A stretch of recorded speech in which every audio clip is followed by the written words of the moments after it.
Sa nakalipas na 6 na buwan, naging maayos naman ang lahat. Kahit papaano nakakaluwag sila dahil na rin sa matindi nilang pagtitipid. Minsan nga, isang buong buwan silang nagtutuyo para lamang may maipadala sa kanyang mga kapatid. Wala naman yung problema sa kanya, lalo pat sanay siya sa ganoong pagkain. Ang importante, wala silang sakit ng nanay niya at nakakapagtrabaho ito ng maayos. Bilang nagmula sa angka ng ordinaryong pamilya, mula pagkabata wala siyang karanasan sa mga nilalang na hindi nakikita. Nakarinig siya ng kwento patungkol dito, pero hindi niya ito sineseryoso. Kagaya ng marami, di rin gaanong naniniwala si Felix sa mga ganoong nilalang. Aminado kasi wala siyang interes sa mga ganoong bagay, lalo pat iba naman ang kanyang hilig. Subalit dumating ang araw na may nasaksihan siyang kakaibang bagay sa lugar nila. Ayon sa kanya, bandang hapon ng Biyernes habang naghihintay siya sa labas ng pinagtatrabahuhan ng nanay niya, may nakita siyang isang lalaking may hila-hilang kariton. Tauhan ito ng pamilyang pinagsisilbihan nila, kaya yung hila ng kariton nito patungo sa malaking bahay. Habang pinagmamasdan niya ito, wala naman siyang napansin doong kakaiba, pero nung dumaan ito sa kanya, nakita niya sa kariton nitong hinihila ang isang putol na kamay ng tao. Napakaputla na nito na parabang naubusan na yun ng dugo. Natatakpan din yun ng mga damo, pero hindi maayos ang pagkakatago rito. Nang masilip niya ito, dali-dali siyang tumalikod na parabang walang nakita.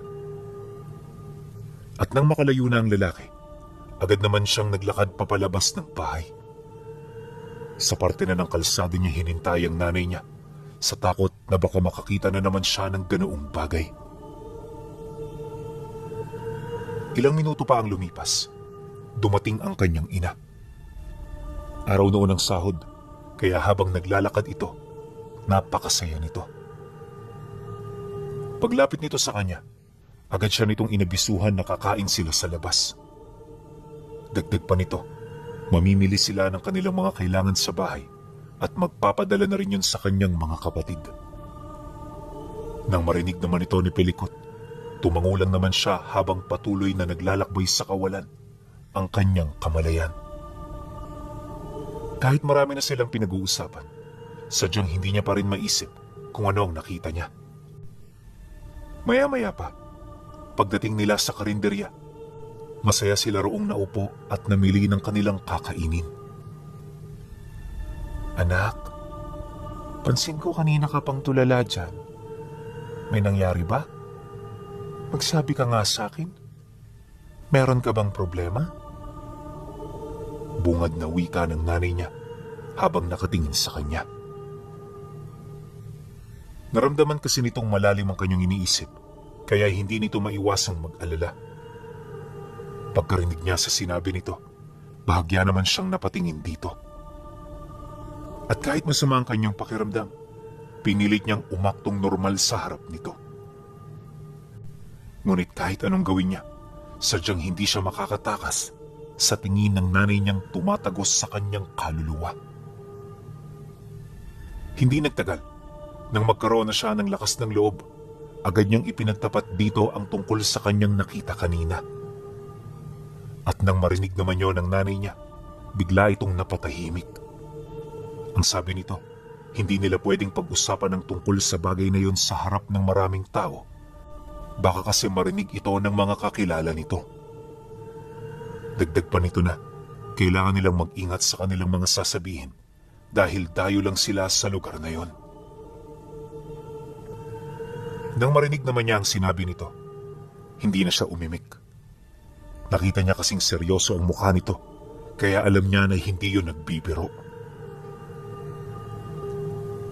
Matapos naman nilang mapag-usapan ng tungkol doon, kumain sila na parang walang nangyari. Pag-uwi nila ng bahay, dito na nila pinag-usapan ang kanyang mga nakita. Kahit wala sila roong kasama, pabulong ang kanilang naging pag-uusap para masigurong hindi ito maririnig sa labas. Ayon sa nanay niya, hindi siya nagkamali sa kanyang nakita. Totoong kamay ng tao ang dala ng katrabaho nito, gawa ng siya mismo ilang beses nang nakasilay ng ganoong bagay. Ngunit sa kabila nun, hindi ito nakaramdam ng pagkabahala. Bago pa man kasi ito magtrabaho bilang katulong, ipinagtapat na ng amo nito ang tungkol sa pagiging aswang ng kanilang pamilya. Mariing din itong inilahad na maliban sa mga kasambahay, purong mga aswang na ang nagtatrabaho doon. Yung nakita niyang humihila kanina, yon ang nagdadala ng pagkain sa amo nila. At yung mga manggagapos ng damo sa bakuran, ang siyang naghahanap nito tuwing gabi. Ang mga nag-aalaga naman ng hayop, ang siyang bantay ng pamilya sa oras na merong manghimasok sa lugar nila.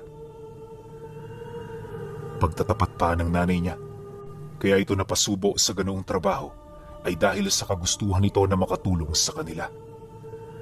Hindi nito alintana na ilagay sa panganib ang kanyang buhay, alang-alang sa kinabukasan nilang magkakapatid. Huwag kang mag-alala, anak. Kapag ka nakaipon tayo, alis din ako rito. Kumapit ka lang, ha? Tatagan mo ang loob mo. Bulong nito sa kanya matapos nitong mailahad ang lahat ng bagay na kinakailangan niyang malaman. Nang marinig niya ang sinabi nito, hindi siya nakasagot. Gusto ni Pilik na tulungan ang kanyang ina, pero wala siyang ideya kung papaano ito gagawin.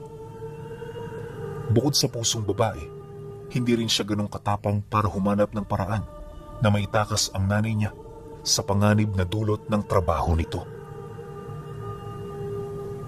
Dumaan ang mga araw. Di na siya nangahas na tumungo sa bahay ng amo ng nanay niya.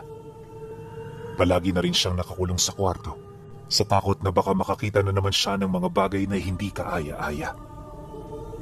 Ngunit ang ganun niyang kilos ang siya rin palang magpapahamak sa nanay niya. Isang gabi, habang nagluluto siya ng hapunan, napansin niya na hindi pa ito dumarating. Magbabandang 7:00 na noon, kaya medyo nag-aalala na siya. Sa mga ordinaryong araw kasi, 5:00 pa lang ng hapon nakauwi na ito. Kaya naman pagtungtong ng 8:00, naglakas loob siyang pumunta sa pinagtatrabahuhan nito para sana magtanong. Yun nga lang, pagdating niya sa lugar na yan, nakasara na ang malaking pinto. Di kalayuan dito, naroon ang isang lalaking nakaupo sa maliit na kubo habang tahimik na nagmamasid sa kanya. Pagtitig naman niya rito, bigla naman yung napayuko habang umaaktong hindi siya nito nakita. Nang mapansin naman yun ni Pilik, dali-dali siya ritong lumapit para magtanong. Atang, magandang gabi ho. Tanong ko lang sana, nakalabas na ho ba si Inay Nela? Kanina ko pa kasi siyang hinihintay sa bahay namin eh. Nang marinig naman yun ng lalaki, agad siya nitong inabisuhan ukol sa nangyayaring selebrasyon sa loob ng bahay. Dagdag pa nito na, imbitado ang lahat ng manggagawa, kaya posibleng naroon din ang nanay niya. Matapos naman itong makapagsalita, bigla itong tumayo habang sumasagot sa kanya. Hindi kami pinayagan ni Amo na magpapasok ng hindi imbitado. Kung gusto mo, hintayin mo na lang ang nanay mo sa inyo. Hindi sila rito aabuti ng umaga. Matatapos ang okasyon, bandang hating gabi.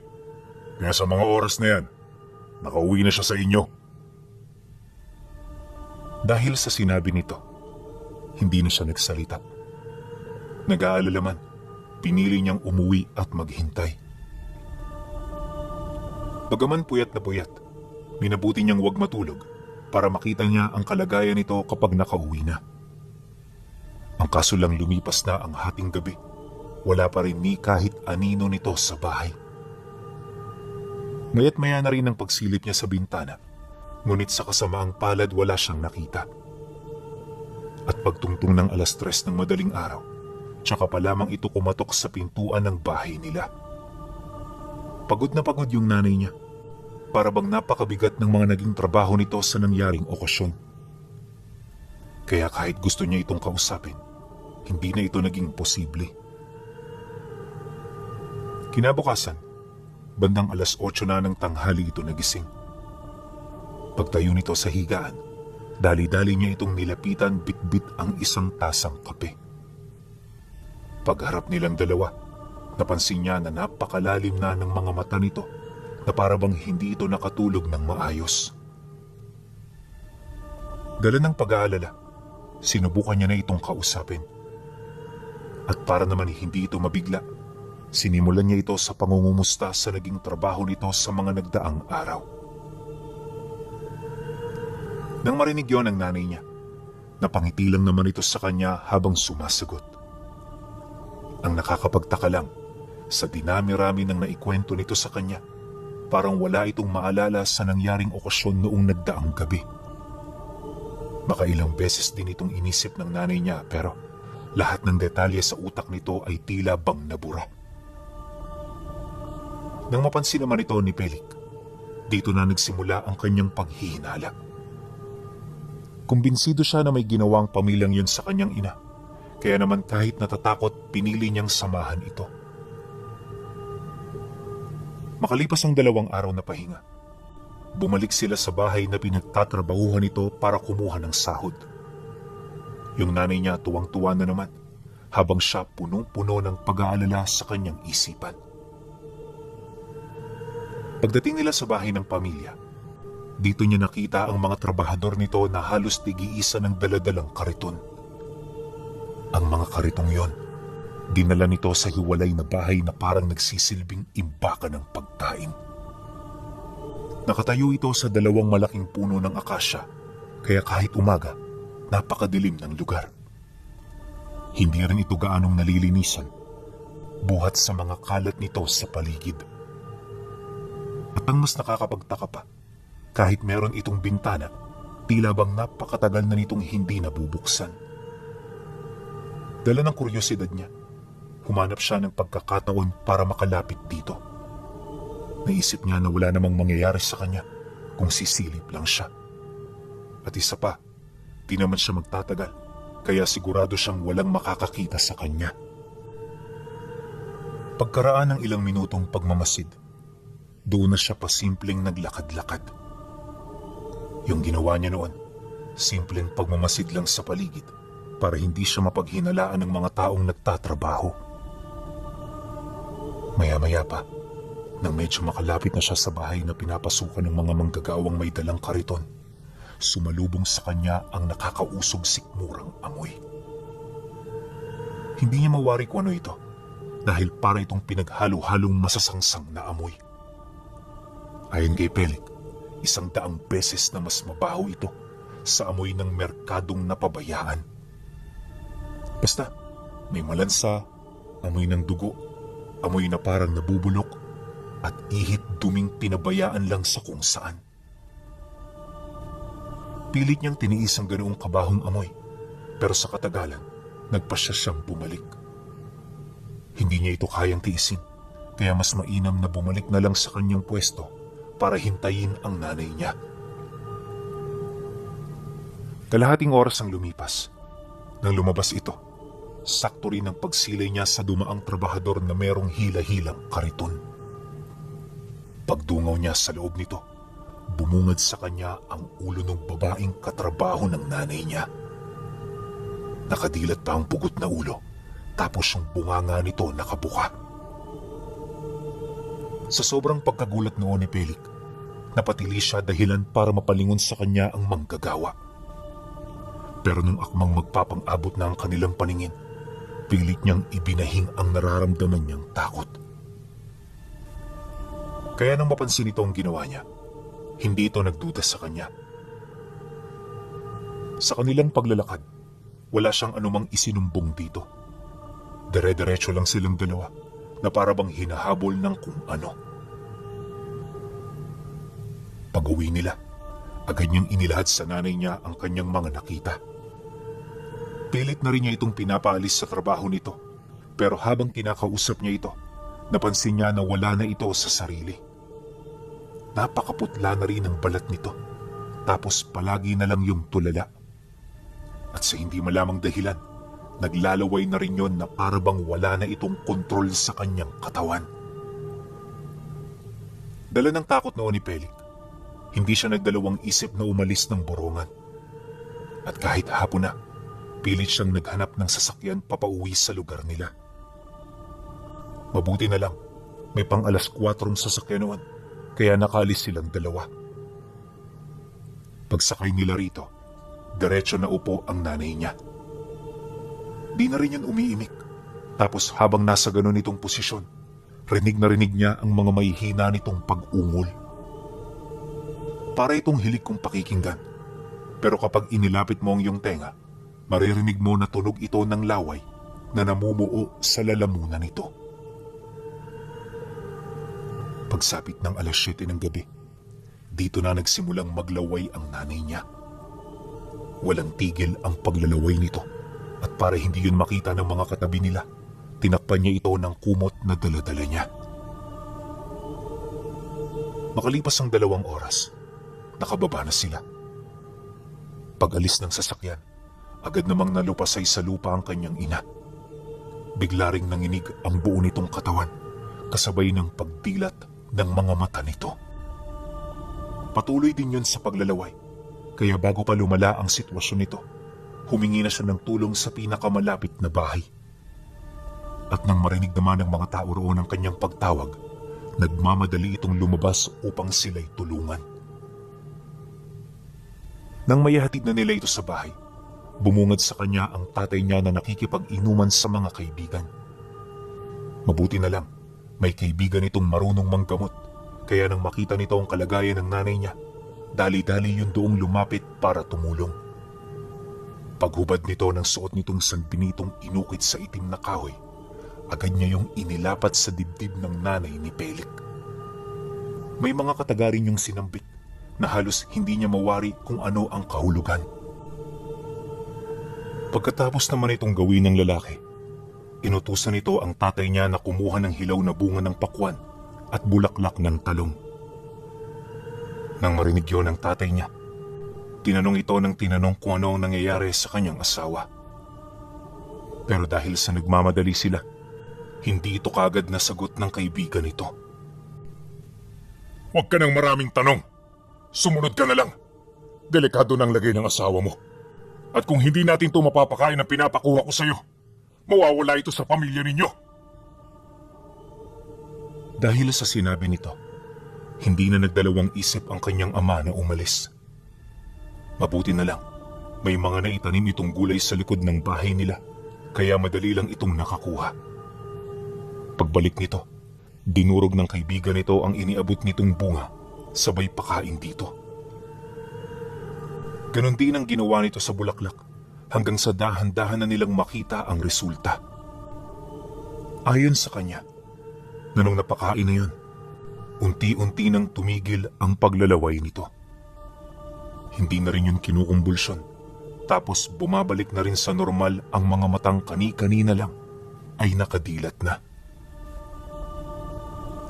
Pagbalik ng ulirat ng nanay niya, halos mabilaukan ito sa mga bulaklak at bungang sapilitang ipinasok sa kanyang bunganga.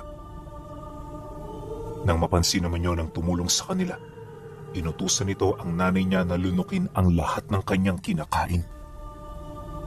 Kailangan tiisin niya ang pait nito kung gusto niyang gumaling. Dagdag pa nito na hindi pa roon magtatapos ang kanyang panggagamot dahil yun pa lang ang simula.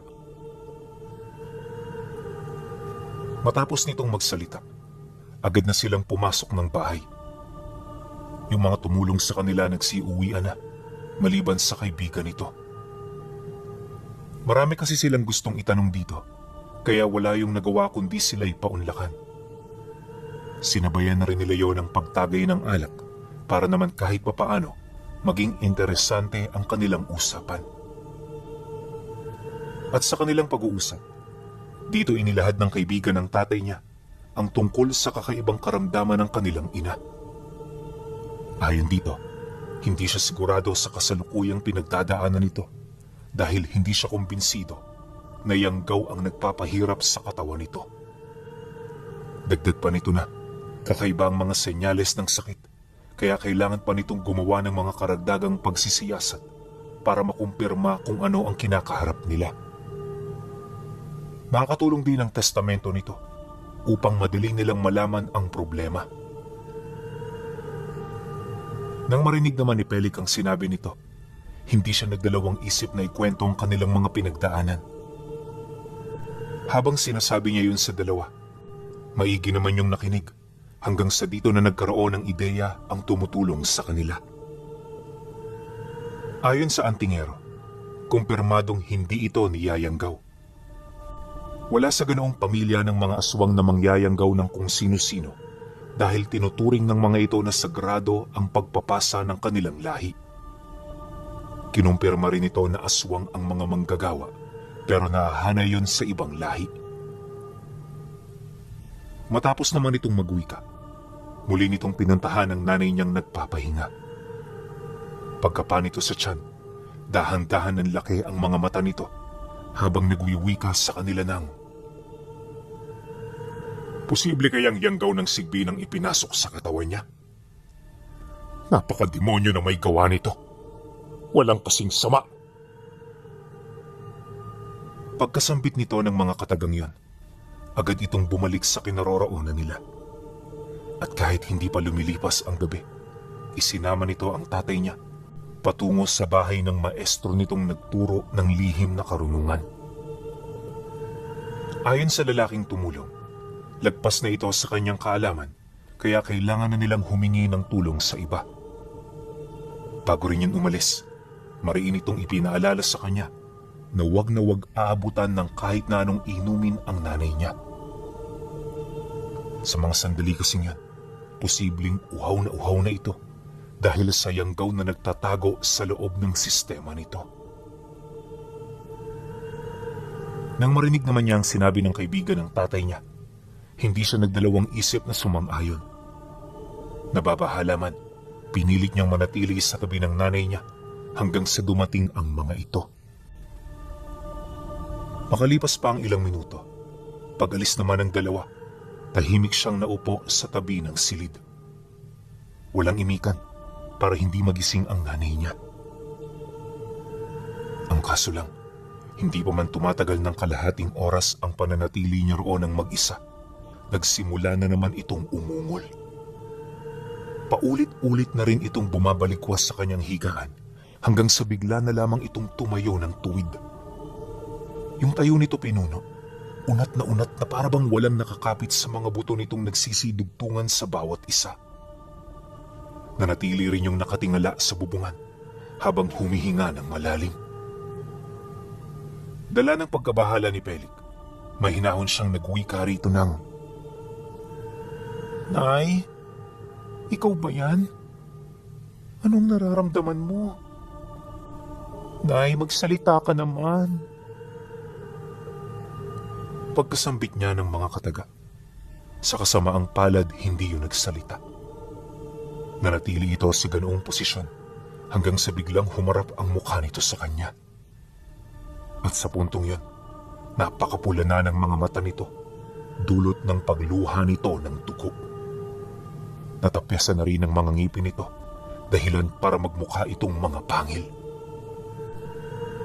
Habang nakatitig yun sa kanya, unti-unting umiikot ang ulo nito.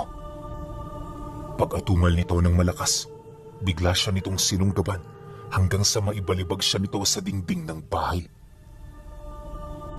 Muntik na yung ikawala ng kanyang ulirat, pero pilit niyang tinataga ng kanyang loob para lamang masiguro na hindi yun makakatakas sa kanilang tahanan.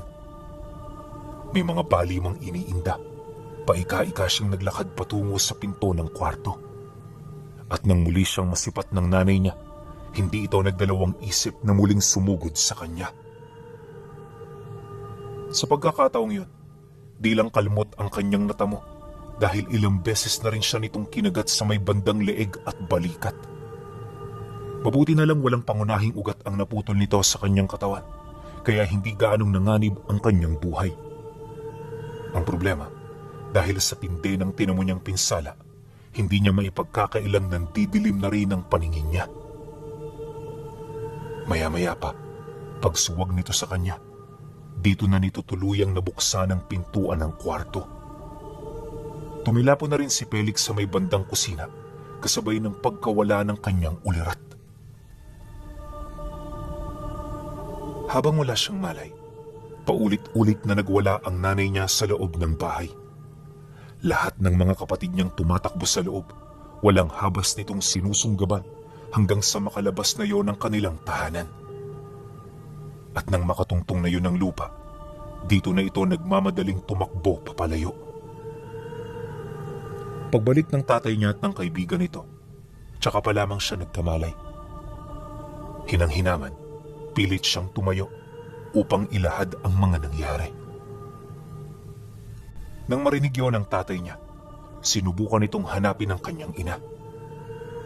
Yun nga lang, dahil sa dilim ng paligid, wala na rin itong nakita. At sa paglipas ng isang linggo, walang pahinga nila itong hinanap. Kung saan-saan na rin sila nakarating para lamang hagilapin ito, pero sa bandang huli, naging bigo sila. Ayon sa kaibigan nito, posibleng malayo na sa kanilang lugar ang kanilang ilaw ng tahanan. Kaya kahit masakit tanggapin, kinakailangan nilang yakapin ang realidad. Dagdag pa nito na, kahit hindi nito nararamdaman ang kanilang pinagdadaanan, tanging yon ang paraan upang hindi na sila mahirapan. Nang marinig naman yon ng kanyang ama, walang pagdadalawang isip itong humingi ng tulong dito. Ang nais nitong mangyari, sugurin ang bahay ng amo ng asawa niya para mapagbayad yon sa mga ginawa nito sa kanilang pamilya. Dagdag pa nito na, handa siyang magbayad doon ng malaki kung yon ang kinakailangan para masamahan siya nito. Ang kaso lang nang marinig yon ng kaibigan ng tatay niya, hindi ito sumang-ayon. Dahil dito, medyo sumama ang loob ng tatay niya, pero bago pa man uminit ang ulo nito, nagdesisyon ng magsalita ang kasama nilang matanda. Tama ang desisyon ng disipulo ko, Apollo. Kamangmanga ng mga sinasabi mo. Tugso lang yan ang galit. Kaya mas magandang pag-isipan mo yan kapag kalmado na ang iyong isip. Alam mo ba, na ang mga nangyanggaw sa asawa mo ay hindi basta-bastang uri ng mga aswang. Sigbi na ng bertud na ipinatahan nito sa katawan ng asawa mo. Isang lahi ng sigbi na nasa mataas na uri. Hindi ito malimit na binibigay sa mga taong walang dugo ng sigbinan. Kaya maaaring nag-eksperimento ang mga nilalang na yun para lumikha ng panibagong lahi. Alam mo ba ang ibig niyang sabihin? Ibig sabihin na kamit na nila ang pinakamataas na antas ng kanilang lahi. Kaya ang pinapalakas na lang nila ang kanilang mga alaga. Sa tingin mo, kung pupunta ka roon bit-bit lamang ay sundang at tibay ng loob, makakabalik ka pa kaya? Para mo na lang ding sinabi na magpapakamatay ka na dahil wala na ang iyong asawa. Alalahanin mo, may mga anak kang naghihintay sa iyo at sigurado ako hindi ito ang gustong mangyari ng asawa mo. Maghunos dili ka. Hindi pa ito ang katapusan ng mundo. Pwedeng umiyak sa mga nawala. Natural lang yan. Pero bago ka umakto ng hindi mo pinag-iisipan, isipin mo ang mga nakadepende sa iyo at ang taong ikaw ang nagiging sentro ng kanilang mundo.